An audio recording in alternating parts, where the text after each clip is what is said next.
Now, before I start this one off, I will say right now, I really don't like Jimmy Carr in any sense of the word.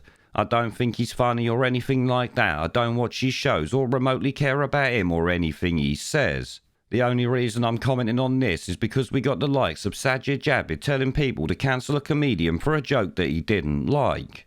Yeah, this is a so-called conservative minister trying to cancel someone for a joke. It's completely insane, or would be if the conservatives actually acted like conservatives, or indeed were them at all. Obviously, since they don't, I have to say this doesn't shock me in the slightest, but needs to be called out all the same, because these idiots constantly claim to be against cancel culture while happily taking part in it themselves.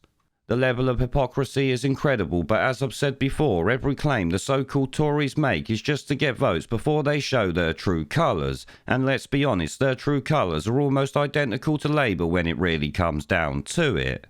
As you all know, both will cancel anyone they don't like, and laws are even being prepared by these conservatives right now that's going to show everyone that soon enough.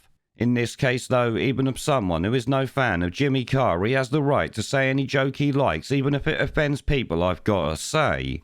The point of comedy is that it's a joke, it's not to be taken seriously in any sense of the word, and in my mind when it comes to jokes or comedians, nothing should be off limits.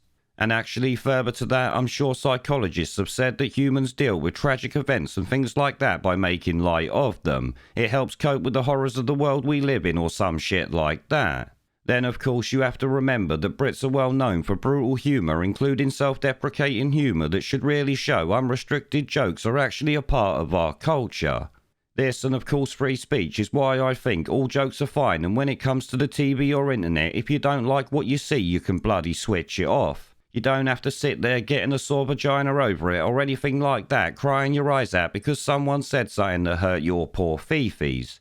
Here though, we have the so-called conservatives acting like the Labour Party, with Sajid Javid calling for someone to be cancelled over a joke, despite the many claims to be against it like I said. Obviously it's a bunch of conservatives for all to see once again if you ask me.